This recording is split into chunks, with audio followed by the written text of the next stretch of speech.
apa kabar semua? Saya Ibu Risa, Ketua Tim Konseling di Pusat Bantuan Warga Asing Gyeongsangnam-do. Kali ini saya akan sedikit berbagi informasi mengenai penetapan peraturan sanksi terhadap majikan yang melakukan pelecehan. Peraturan ini berlaku mulai 14 Oktober tahun 2021. Menurut survei yang dilakukan oleh Komisi Nasional Hak Asasi Manusia Korea pada tahun 2017, sebanyak 74% pekerja yang berpengalaman mengatakan bahwa mereka pernah mengalami pelecehan di tempat kerja. Warga asing lebih mungkin menderita kerugian lebih dari ini. Kalau begitu, saya akan berbagi beberapa contoh kasus nyata pengalaman yang dihadapi oleh beberapa pekerja asing.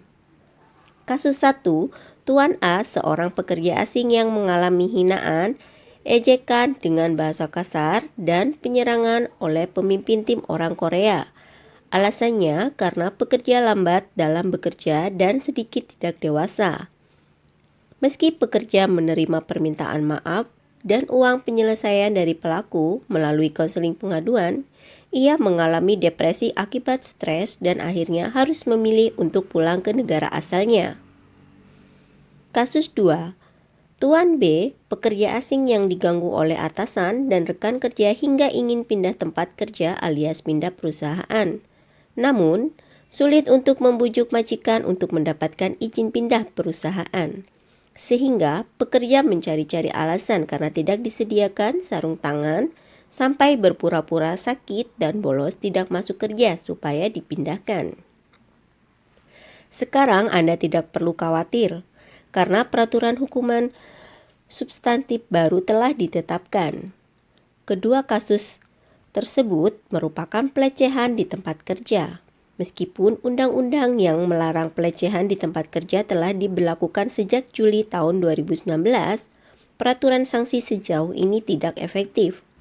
Namun, mulai tanggal 14 Oktober tahun 2021, sesuai dengan revisi Undang-Undang Standar Ketenagakerjaan, sarana hukuman praktis telah disiapkan, seperti penerapan peraturan sanksi terhadap majikan yang melakukan pelecehan, penguatan kewajiban majikan untuk mengambil tindakan, dan penetapan sanksi terhadap pelanggaran kewajiban.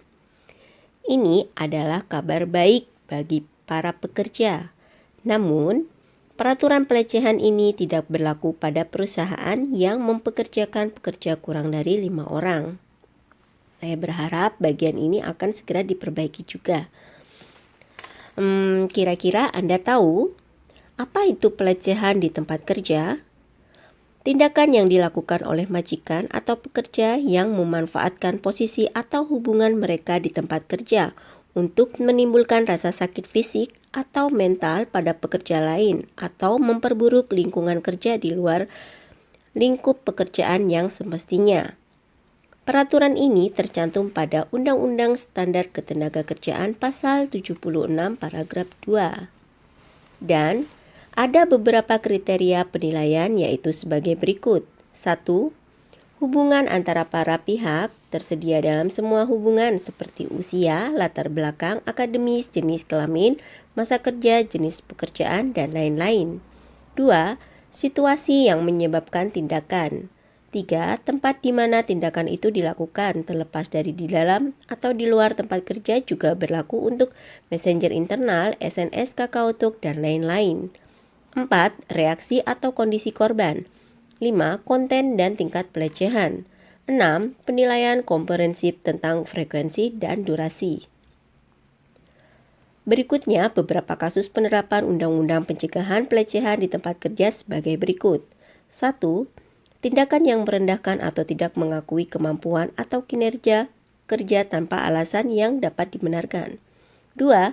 Tindakan meminta seseorang melakukan sesuatu selain tugas yang diberikan atau mengeluarkan mereka dari pekerjaan tanpa alasan tertentu. 3. Terus melakukan kerja keras yang tidak disukai semua orang atau pekerjaan tidak ditentukan dalam kontrak kerja. 4. Dipaksa untuk minum, merokok, atau berpartisipasi dalam pesta. 5.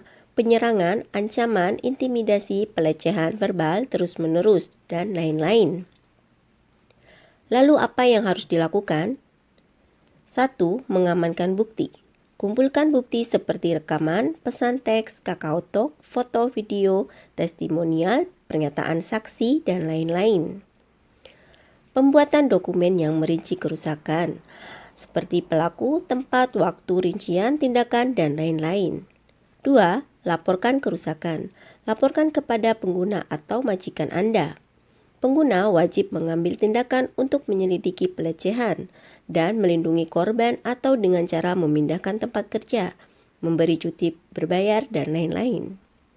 Dan tindakan memberikan sanksi pada pelaku dengan memindahkan tempat kerja dan lain-lain.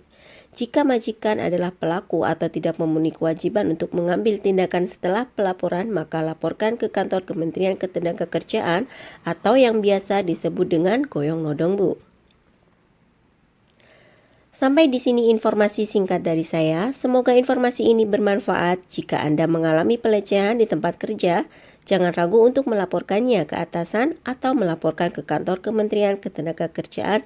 Jika Anda tidak dapat menyelesaikannya sendiri, silakan berkunjung ke Pusat Bantuan Warga Asing Gyeongsangnam-do yang terletak di kota Changwon. Apabila ada pertanyaan dan membutuhkan konsultasi, silakan hubungi nomor telepon 055 237 8779. Sampai jumpa lagi di video berikutnya. Terima kasih.